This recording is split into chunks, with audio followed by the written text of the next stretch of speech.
What if your bank account could be opened in just minutes without paperwork, long lines, or hidden fees?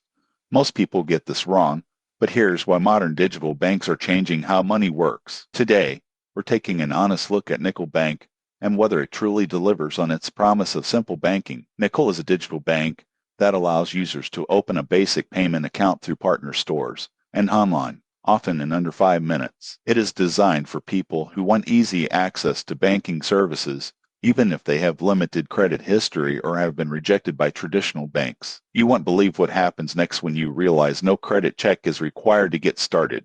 With Nickel, you receive an IBAN, a debit card, and access to online and mobile banking. You can make transfers, receive salary payments, and pay bills just like with a regular bank. The app is clean and simple, showing your balance, transactions, and spending history in real time. One major advantage is accessibility. Nickel accounts are often available in local shops, making it ideal for people who prefer face-to-face service without dealing with traditional banks. Fees are low and predictable, which helps users avoid surprises. However, Nickel is not built for advanced banking. There are no loans, savings products, or investment tools. Daily limits on withdrawals and transfers may feel restrictive for some users. Most people get this wrong by expecting it to replace a full-service bank. The surprising truth is that Nickel works best as a basic everyday account, not a financial hub. If you want simple, fast banking, it's a strong option. Subscribe for more honest financial reviews that help you choose wisely.